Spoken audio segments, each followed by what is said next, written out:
नमस्कार जी। भैया पहले तो आप अपना नाम बताइए और आप ये बताइएगा आप यहाँ पर किसान आंदोलन में कितने टाइम से। देखो, मेरा नाम रामरूप है और मैं रहने वाला पिछला आगरे ज़िले से हूँ, यूपी। और मैं दिल्ली एनसीआर में रहता हूँ, दिल्ली में। और यहाँ जो कैंप है, जो बांस का जितना बना हुआ है, ये सब हम दो साथियों का, एक हमारे जो साथी बैठे हैं महेश जी, और ये हम मजदूर भी हैं, किसान भी हैं। कई टेंट ऐसे जो बांस के बने हुए, वो सब हमारे हाथ के हैं। अब हमको 1 साल से ऊपर होने आ गया कि टेंटों का निर्माण हमने ही किया है अपनी कारीगरी से, ये समझ लो। तो हमें 1 साल से ऊपर हो गया यहाँ। तो ये जो यहाँ पर हम लोग फव्वारा देख रहे हैं सब आपने बनाया है? ये हमारे हाथ का तो बना मैं हुआ। कैमरा पर्सन को रिक्वेस्ट करूंगी कि एक बार ये जो फव्वारा है उसकी तरफ दिखा दें। तो भैया एक बात बताइए कि जैसे कि अभी मोदी सरकार ने तीनों कानून बोल दिए कि अब हम वापस ले रहे हैं, बट अभी भी किसान जो है वो अभी अपने घरों को जाने के लिए तैयार नहीं है। क्या वजह क्या है? इसकी वजह ये है, देखिए जी, कि 3 कानून वापस लाने की बात है। जो जब ये मुख्यमंत्री थे गुजरात के, इन्हें 3 कानूनों को एमसी पे ये बात करते थे पहले, और इसकी एमसी की मांग करते थे। और जब ये देश के प्रधानमंत्री लाए तो यही तो 3 कानून लाए थे। अब वापस तो इन्हीं को लेना पड़ेगा, ये हमारा काम नहीं वापस लेने का। उन्होंने अनाउंसमेंट तो कर ही दिया कि हाँ हम वापस कर दिया, उसको मान रहा हूँ मैं। सभी किसान मान रहे, किसी किसान ने नहीं किया है कि भाई उनने बोल दिया है। मगर देश का प्रधानमंत्री, उनने अपनी छवि ऐसी बढ़िया बना रखी है, इतनी छवि बढ़िया बना रखी है कि देश की जनता को ये पता पड़ गया कि ऐसा प्रधानमंत्री, इतना बढ़िया प्रधानमंत्री, झूठ बोलने वाला, ये भारत को पहली बार नसीब हुआ है। इतना बढ़िया झूठ बोलने वाला। झूठ बोलने वाले तो बहुत हैं, मगर ऐसा बढ़िया झूठ बोलने वाला ये भारत की शासन को पहली बार एक मंत्री, वो प्रधानमंत्री उपलब्ध हुआ है। तो आप बताइए कि देश की जनता को एक घोषणा करने से क्या विश्वास हो जाएगा? आज जो 15 लाख की बात हुई थी कि 15 लाख सबके खाते में जाएंगे, पहला झूठ ये।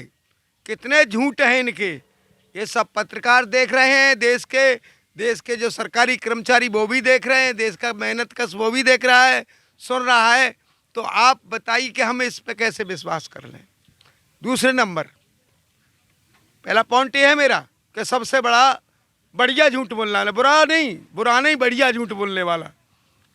एक तो बुरा झूठ बोलने वाला होता है, एक बढ़िया झूठ बोलने वाला होता है। कि बढ़िया किस्म का झूठ बोलने वाला, क्या थाली से कोरोना भग जाएगा, मोमबत्ती जलाने से कोरोना भग जाएगा, पूरे देश ने थाली उठा ली और मोमबत्ती उठा ली। देखो कितना बढ़िया झूठ बोला। और कोई झूठ ऐसा बोलता है तो उस पर कोई आदमी यानी गौर करता है, कोई नहीं करता है। भाई आप तो ताली और मोमबत्ती की बात लेके बैठ गए हो, क्यों? उसी पे जा रहे हैं, हम उसी पे जा रहे हैं। अब क्या है कि जो किसानों का जो हर्जाना हुआ है, हम यहाँ 1 साल से बैठे हैं, क्या हमारा नुकसान नहीं हुआ होगा? अब हम घर जाएं तो क्या लेके जाएंगे? बच्चों से ये कहेंगे कि हम आंदोलन में गए, वहां से हम 2 मुकदमे और लेके आए हैं। तो आपका कहने का मतलब है आपके ऊपर भी मुकदमे दर्ज हो गए? मुकदमे दर्ज है, सब किसान, कई किसानों के ऊपर है। और एक और बात है, जो किसानों के ऊपर लाठियों डंडों से प्रहार किया है, उसमें भी मारे गए हैं। ठीक, जिन किसानों के ऊपर गाड़ियां चढ़ा दी गई हैं, उस पर क्या प्रधानमंत्री बोले हैं आपके? एक टुक उनके बच्चे थे, वो भी किस माई के लाल थे। गलती क्या थी उनकी कि किसान आंदोलन करने? भारत के अंदर संविधान में लिखा है आंदोलन करना, आंदोलन सबको जायज है।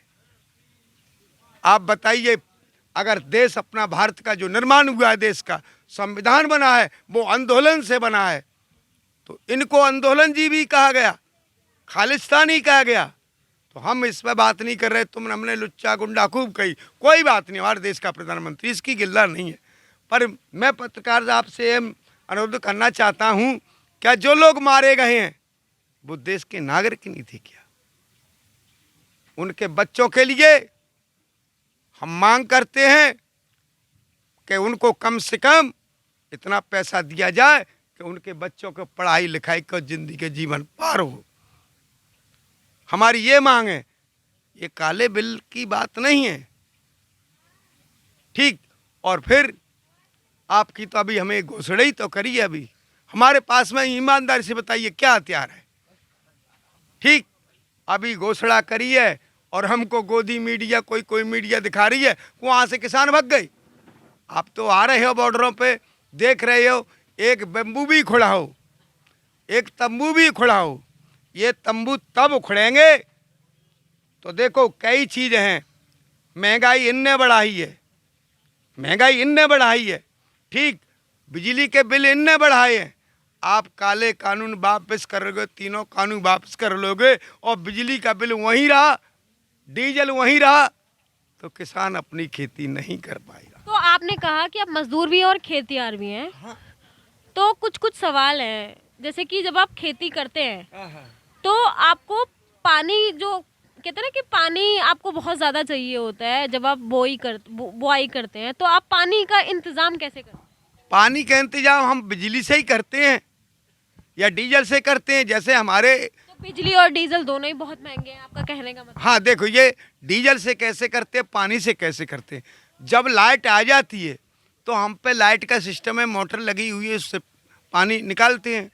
अगर लाइट नहीं है और खेती पानी मांग रही है, आप जैसे खाना खाने के बाद पानी चाहिएता है, उससे ज़्यादा खाना खाने के बाद में 1 घंटे बगैर पानी रुक सकते हो, मगर फसल नहीं रुकेगी। फसल तो ये कहती कहीं से दे, मुझे पानी दे। ना रात देखती है, ना दिन देखती है, ना सर्दी देखती है, ना गर्मी देखती है। उसको टाइम पे पानी नहीं दिया तो फसल बर्बाद हो जाएगी। इसीलिए हम ट्रैक्टरों से, ट्रैक्टर पीछे लगा देते हैं और उसको ट्रैक्टरों से पानी निकालते हैं। तो बिजली से महंगा डीजल हमको पड़ता है और डीजल किसान को ज़्यादा लगाना पड़ता है, जुताई से लेके कटाई तक, यानी कई सब डीजलों से ही काम होते हैं। हम लोग ये बात तो आपकी समझ गए। अब अगला सवाल ये है कि आप जब आप बुआई करते हैं तो ऐसा खतरा रहता है कि अगर हमने भी घर में कोई दाल या सब्जी रखी है तो कीड़े आ जाते हैं उसमें। तो यही परेशानी आप लोगों को खेतों में भी होती है, क्योंकि खेत तो खुले में होते हैं, तो जानवर आते हैं, तो या फिर कोई कीड़ा ही लग जाता है, तो आप उससे बचाने के लिए क्या करते हैं? देखिए, जो वैसे कीटाणु पैदा होते हैं उसके लिए दवाई आती है, दवाई छिड़काव कर देते हैं। पर एक कीटाणु और बढ़ गए हैं, उनकी ना दवाई है और ना रुकाई है। वो कीटाणु क्या है? कीटाणु नहीं उनको कहा जाएगा। एक बहुत संख्या में गाय बढ़ गई हैं। इस साल मेरी बाजरा की खेती है, बच्चों के लिए कुछ तो पानी बरस गया, कुछ गायों ने बाजरा को उजाड़ दिया। हम उसे रखाने के लिए क्या करते हैं, गाय को रखाने के लिए, कि हम तार की जो तार पट्टी कर देते, बाहर लगा देते हैं, उस पर पुलिस आ जाती है कि आप तार मत लगाओ। क्यों? तो आप जो बाड़ लगाते होंगे वो अपने ही खेत में लगाते हैं या खेत से बाहर लगाते हैं? नहीं, अपनी खेत के और पास लगाते हैं, सब अपने अपने खेतों पे लगा लेते हैं। भाई दूसरे खेत पे कौन लगाने जाएगा? कारण क्या रहता है? पुलिस क्यों रोकती है? पुलिस यूँ रोकती है कि तार से गाय उलझ के मर जाएगी, उलझ के मर जाएगी। तो ये आप किस एरिया की बात करें? आप कहाँ रहते हैं? हम ये चंबल में। चंबल में? पहाड़ों में? पहाड़ में नहीं, ये है तो चौड़े में, चंबल नदी है, थोड़ी दूर है। तो खेती को वहाँ जंगल में से सब गायें आती हैं रात में। अच्छा, उसी गायों के पीछे में हमें आपसी भाईचारे में, किसानों में बड़ा तगड़ा विरोध है, आपस में बहुत बड़ा झगड़ा है। क्योंकि मैं अपने खेत से भगाऊंगा तो दूसरे खेत में चली जाएगी, दूसरा वाला कहता है कि जी मेरे खेत में तेनू कर दी, तो वहाँ झगड़ा भी होता है। मतलब एक मासूम गाय जो खेत में आती है, बिना जाने वो खेत का आपका नुकसान करती है, जो कि कितना टाइम और कितना आपका मेहनत लग के और जो बुआई होती है और उसके बाद, पर फिर उसके बाद बावजूद लड़ाई भी होती है किसानों में। वो किसानों में अपने खेत से भगाएगा तो वो दूसरे खेत में चली जाएगी, उसे तो जाना है ना, तो उस खेत में जाके उजाड़ देगी। तो ये आप समझ ही पा रहे होंगे कि परेशानियां बहुत सारी हैं। हम लोग कोशिश कर रहे हैं, हम लोग किसानों से जाके बात करने की कोशिश कर रहे हैं कि उनको क्या क्या परेशानियां हैं। आगे और भी पूछते हैं हम लोग। अच्छा, एक चीज़ और बताइए, जैसे हम लोग दालें होती हैं, दालें हम लोग अपने घर में रखते हैं, वो कीड़े लग जाते हैं, अभी आपने मुझे बताया। तो ये पैसा, ये जो दवाइयों के लिए जो पैसा इस्तेमाल होता है, जो कीटनाशक दवाइयाँ होती हैं, ये पैसा कितना, मतलब इनमें पैसा कितना लगता है? तो अगर लोगों की इन्वेस्टमेंट होती है तो फिर वो आपको वापस कैसे मिलती है? और आपके बच्चों की शिक्षा का भी थोड़ा हमें बताइएगा। देखिए, हम दालों से लगा के हम आलू तक बताएं कि दालों में सब खेत में हम करते हैं, तो फली आने से पहले पहले हम कीटाणु मारने की दवाई खींच दी। फली आ जाती है फिर भी हम दवाई खींच देते, कच्ची फली होती है। जब पक जाती है फिर दवाई हम इस्तेमाल नहीं करते हैं। अब जब दाल को हम उसका गल्ला बना के जब घर में रख लेते हैं तो एक पाउडर आता है, वो पाउडर हम डाल देते हैं, उससे कभी कीटाणु नहीं लगता है।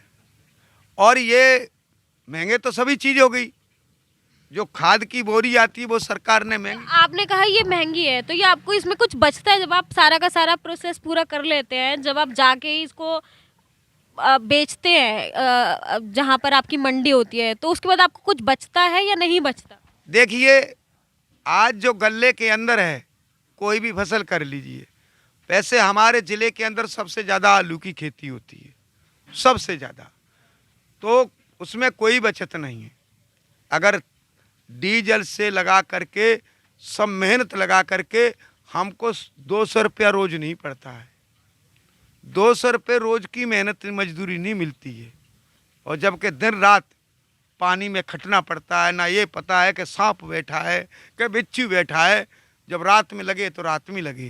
ज़्यादातर हम खेती का जो पानी है वो रात में ही देना पड़ता है। एक सवाल और कि आपके परिवार में कितने सदस्य हैं? हमारे परिवार में हम 4 भाई हैं, 4 भाइयों के बच्चे हैं और माँ बाप हैं।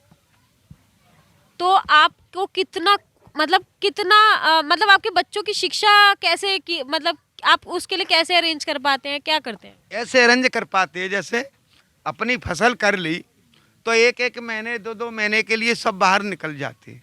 कोई दिल्ली है, कोई आगरा है, कोई फिरोजाबाद है, तो अपनी बेलदारी करके, कुछ मजदूरी करके ऐसे अपना बाहर से थोड़ा बहुत पैसा कमा लाते हैं।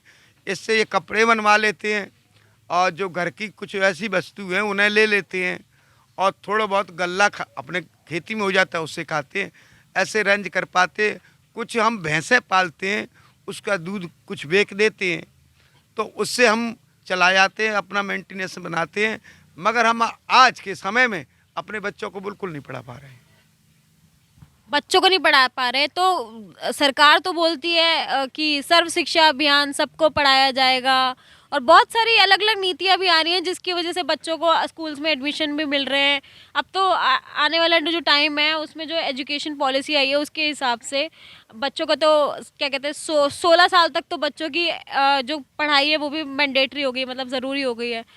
फिर भी आपको इतनी परेशानियां आ रही हैं? पत्रकार साहब, ये सब इनकी जो शिक्षा जितनी बता रहे हैं, ये सब आकाश में है, आसमान में उड़ रही हैं, टीवी पे, चैनलों पे, अखबार के अंदर, अन्य चीज़ों में, मगर ज़मीन पे नहीं है। तो ज़मीनी हकीकत क्या है? ज़मीनी हकीकत तो शिक्षा से बिल्कुल वंचित, शिक्षा बिल्कुल नहीं, पढ़ाई बिल्कुल। आप ये जो बता रहे हैं ये सिर्फ चंबल के आसपास की बात है या हर जगह की बात है? देश की क्योंकि इस वक्त तो आप हर किसान के साथ ही जुड़े हुए हैं। 3 प्रांतों में तो मैं घूमता ही हूँ। दिल्ली ले लो और तुम्हारी मध्य प्रदेश ले लो, यूपी ले लो, ये तीनों में तो मैं रहता ही रहता हूँ। ठीक, कुछ किसान आंदोलन के जरिए और कुछ वैसे व्यक्तिगत जरिए मैं जाता ही रहता हूँ। यूपी के अंदर तब भी शिक्षा है, पढ़ाई है, और मध्य प्रदेश में जाकर तो जीरो बिल्कुल पढ़ाई है। गांव के अंदर, अब शहर में हर किसान का घर तो नहीं बना है। कुछ किसान हैं जो अपने बच्चों को एक कमरा किराए पे लेकर के एडमिशन करा के शहर में पढ़ा रहे हैं, मगर गांव के अंदर कोई पढ़ाई नहीं है, बिल्कुल नहीं। तो हम आपको बता दें, ये किसान है, इनकी खेती चंबल में है। बहुत सारी चीज़ें ऐसी हैं जो हमारे से भी छुपी हुई है, क्योंकि हम लोग सब शहरों में रहते हैं और हम लोग किसानों के इतने करीब भी नहीं हैं। जो पीछे की हकीकत है वो हम तक पहुंच पाना बहुत मुश्किल है। लेकिन आज हमने आपको एक किसान से बात कराई जो चंबल के एरिया में खेती करते हैं, और उनका ये कहना है कि वो एक एक दो दो महीने के लिए शहरों में आते हैं और फिर अपने घर का गुजारा करने के लिए, अपने रोज़मर्रा की जो ज़रूरत है उनको पूरा करने के लिए, और फिर वो मेहनत करते हैं, मजदूरी करते हैं और फिर अपना पेट